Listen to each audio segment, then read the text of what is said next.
주의 그 오른손으로 나를 붙잡고 계시며 주의 그 오른손으로 나를 지키고 계신 줄 믿습니다. 하나님의 인도하심에 따라 오늘도 한 걸음 나아가게 하여 주시고 메마른 땅에서 지치지 않게 하시고 피곤치 않게 하시고 위험한 곳에 이를 때도 큰 바위에 숨기시사 하나님 나로 말미암아 안전하게 하여 주시옵소서.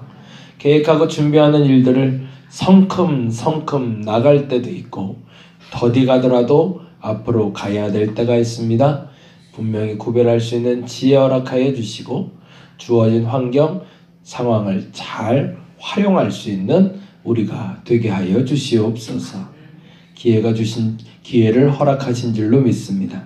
이 기회를 잘 이용하게 하여 주시옵소서. 감사합니다. 고마우신 예수님 이름으로 기도드렸습니다. 아멘, 아멘. 사도행전 25장 말씀 같이 볼까요? 25장 1절에서 12절까지 말씀입니다.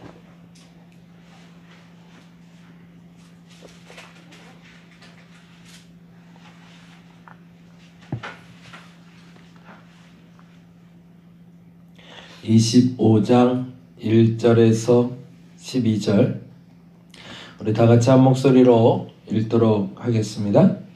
베스도가 부임한 지 3일 후에 가이사랴에서 예루살렘으로 올라가니 대제사장들과 유대인 중 높은 사람들이 바울을 고소할세 베스도의 호의로 바울을 예루살렘으로 옮기기를 청하니 이는 길에 매복하였다가 그를 죽이고자 함이더라.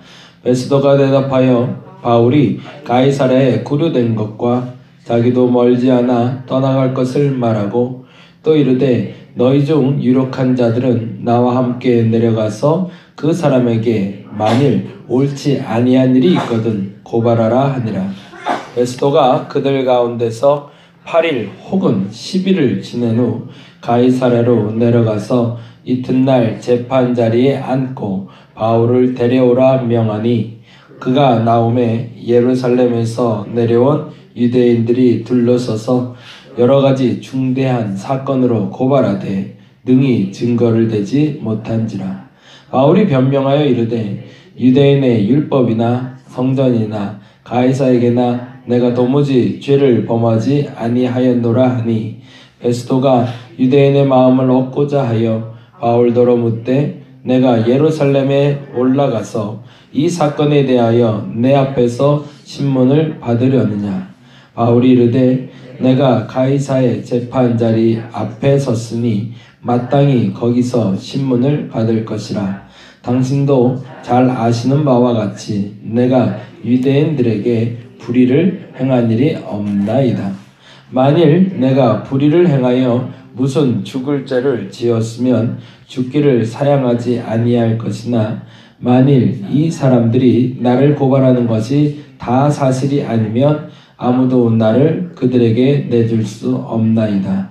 내가 가이사께 상소하노라 한데 베스도가 배석자들과 상의하고 이르되 내가 가이사에게 상소하였으니 가이사에게 갈 것이라 하니라. 아멘. 사건이 조금 바뀌었어요. 24장 24절에 보면 총독의 이름이 벨릭스라는 사람이 나오고 있어요. 같이 한번 읽어볼까요? 24장 24절 수일 후에 벨릭스가 그 안에 유대 여자 드루실라와 함께 라고 되어 있잖아요. 그러니까 유대의 총독으로 왔던 사람이 벨릭스였는데 이 벨릭스라는 사람이 2년간 바울을 함께 머물고 있다가 이후에 벨릭스가 다른 곳으로 이전하게 되고 그리고 새로운 총독이 부임하게 됐는데 그 사람의 이름이 25장 1절에 나오는 베스도라는 사람입니다. 뭐 그렇게 중요하진 않지만 어찌됐든 상황이 어떻게 되는지를 알아야 되니까 그래서 벨릭스 덕분에 2년 동안 정말로 편안한 시간을 보내게 되는 거죠. 아무도 공격하는 사람이 없이. 그런데 또다시 위기가 닥쳐오게 되는데 그게 이 베스도라는 총독이 부임한 상태였어요. 근데 이 벨릭스라는 사람보다 이 베스도라는 사람은 훨씬 더 부지런한 사람이었던 것 같아요. 그래서 성경에 기록되기를 누가는 다음과 같이 기록을 합니다. 25장 1절에 보니까 베스도가 부임한 지 며칠 만이라고 되어 있어요. 3일 후에 가이사랴에서 예루살렘으로 올라갔다고 되어 있어요. 그만큼 본인이 맡고 있는 그 지역을, 관할 지역을 돌아다니면서 상황을 봤던 사람인 거죠. 얼마나 부지런하게 그 일을 감당했는지를 알 수 있고요. 역사상으로는 베스도가 꼭 2년 만에 갑자기 사망하게 됩니다. 그래서 그의 사역을 그대로 제대로 다 마무리하지 못하고 끝내게 되는데, 어찌됐든 그가 부임하고 얼마 되지 않아 첫 번째 맡은 사역이 사도 바울에 대한 신문 사건이었던 거죠. 근데 예루살렘에 올라가자마자 2절에 보니 이렇게 돼 있어요. 2절에 대제사장들과 유대인 중 높은 사람들이 바울을 고소했다고 되어 있어요. 그만큼 그 유대인들이 사도 바울에 대한 공격이 극렬해지게 될 때였던 거죠. 근데 여기서 우리가 한 가지 봐야 될 단어가 2절의 말씀인데 같이 볼까요? 2절 읽어봅니다. 대제사장들과 유대인 중 높은 사람들이라고 되어 있죠. 이 중에서 동그라미를 해놔야 될 게 대제사장들이라는 단어입니다. 지난번에도 한번 말씀드린 적이 있지만 대제사장은 한 명일까요? 여러 명일까요? 예, 한 명이어야 됩니다. 이미 여러 사람이 존재했다는 건 정치적으로도 종교적으로도 타락했다는 얘기죠. 근데 그들이 규합할 수 있었다는 것도 더 대단한 겁니다. 그들이 서로 간에 규합해서 사도 바울에 대해서 공격하는 대상이 되었다는 겁니다. 그러니 그들 자신이 어떤 존재인지가 여기서 드러나는 거죠. 대제사장들과 유대인 중 높은 사람들이 바울을 고소하되 3절에 보니까 베스도의 호의로 바울을 예루살렘으로 옮기기를 청했다고 되어 있어요. 그러면 누가 청한 걸까요? 베스도에게 대제사장과 유대인 중 높은 사람들이 요청을 한 거죠. 뭐 해달라고? 바울이 지금 가이사랴에 있어서 자기들이 건드릴 수 없으니 가이사랴에 있는 바울을 다시 예루살렘으로 데리고 와달라고. 이유는 예루살렘에서 우리가 신문할 거에 있는데 그 사람이 가이사랴로 도망가 있어서 우리가 신문할 수 없으니 그 사람을 다시 예루살렘을 데려와 달라고 호의를 베풀어 달라고 베스도에게 요청하는 겁니다. 근데 그 마음을 알았는지 몰랐는지 베스도가 이렇게 판단하고 있죠. 4절에 보니까 베스도가 대답하되 바울이 가이사랴에 구류된 것과 자기도 멀지 않아 떠나갈 것을 말하면서 5절에 이렇게 되어 있습니다. 또 이르되 너희 중 유력한 자들은 나와 함께 내려가서 그 사람에게 만일 옳지 아니한 일이 있거든 고발하라 하리라 라고 되어 있어요.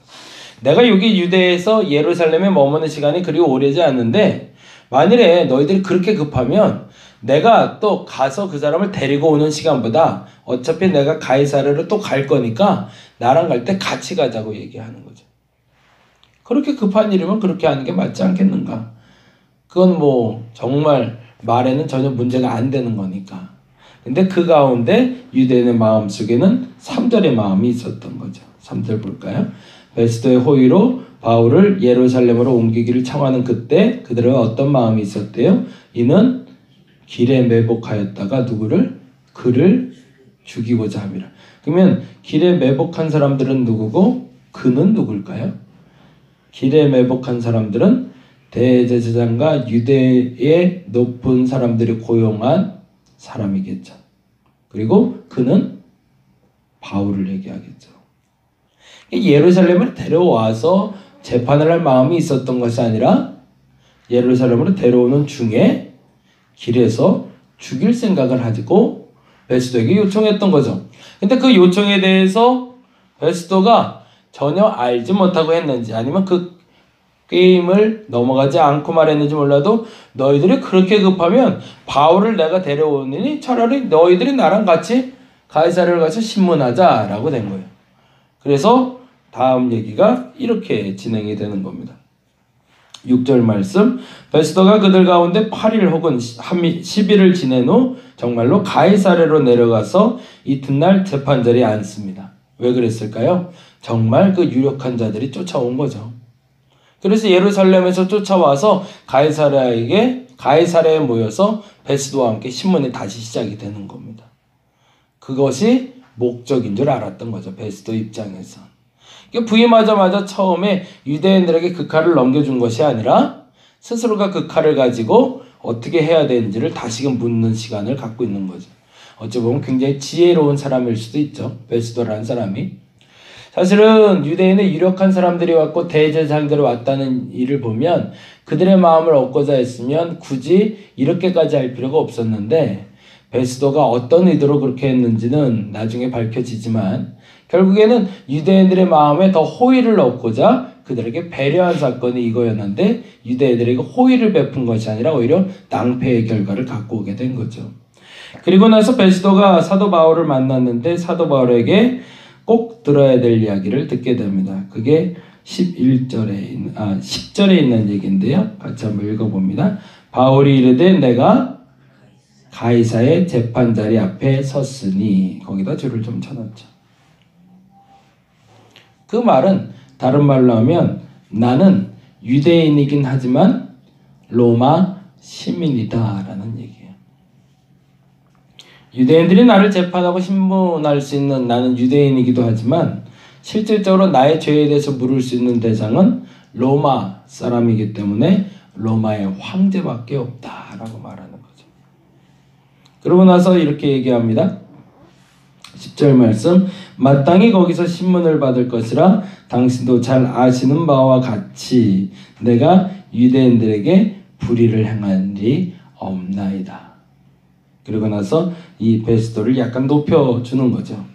그리고 나서 11절에 이렇게 얘기합니다. 만일 내가 불의를 행하여 무슨 죽을 죄를 지었으면 죽기를 사양하지 아니할 것이나 만일 이 사람들이 나를 고발하는 것이 다 사실이 아니면 아무도 나를 그들에게 내줄 수 없나이다 라고 이야기하며 다시 한번 다짐합니다. 나는 로마 사람이다. 이 말이 베스도를 두렵게 만드는 거죠. 그래서 결국에 이 일을 계기로 해서 로마로 올라가게 되는 동기가 됩니다. 상황을 판단할 수 있는 기회가 우리에게 주어집니다. 어떤 상황에서 어떻게 판단해야 되는지를 하나님 지혜롭게 판단하기를 원하시는데 때때로 우리가 상황을 그리고 사람들의 눈치를 보다가 놓쳐버리는 경우들이 종종 있어요. 그런 의미에서 보자면 사도 바울은 매우 지혜롭게 지금 판단하고 있습니다. 그것을 제가 그런 표현이 여러분에게 맞는지는 모르겠지만 믿지 않는 사람들이 나를 도와줄 때가 있습니다. 그래서 우리 권사님하고 얘기하다도 그 얘기했는데 그 사람은 내 편은 아닙니다. 그들의 득을 위해서 움직이는 사람들입니다.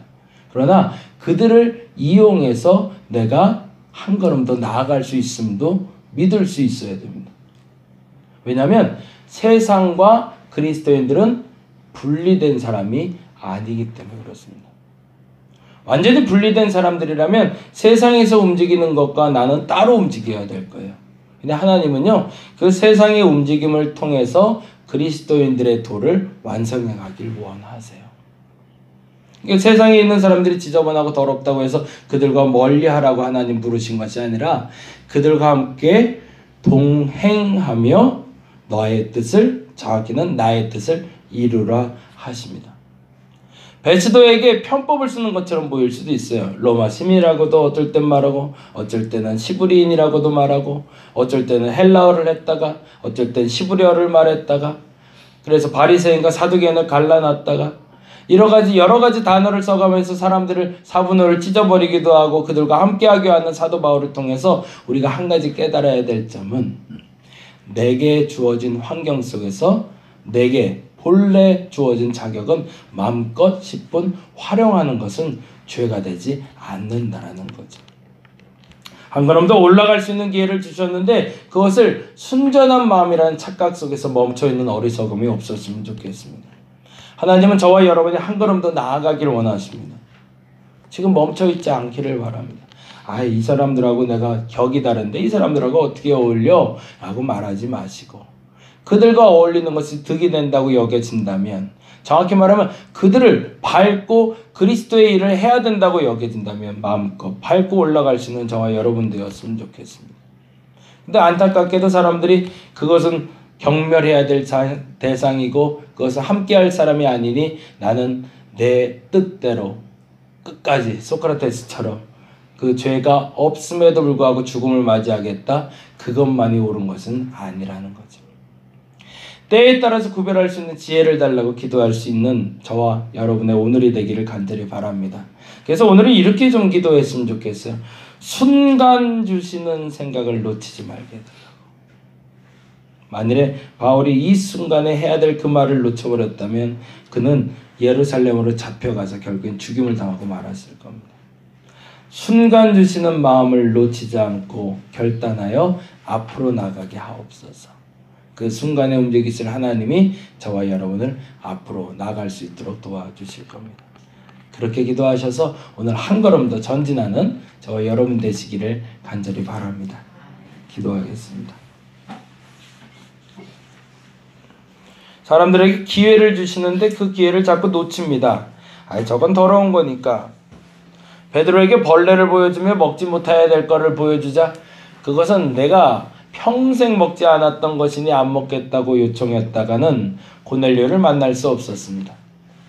사도 바울의 베스도와 그리고 대제사장들과 유대인의 유력자들이 하는 말에 혹해서 내가 예루살렘으로 가는 게 나을까라고 판단하고 내려갔으면 그는 그때 이미 세상을 떠나고 말았을 겁니다. 순간에 판단할 수 있는 지혜를 우리에게 주신 줄로 믿습니다. 순간순간 주님이 주시는 지혜로 움직이게 하여 주옵시고 그래서 그 순간의 지혜를 놓치지 않아 오늘도 한 걸음 더 앞으로 나아가게 하여 주옵소서.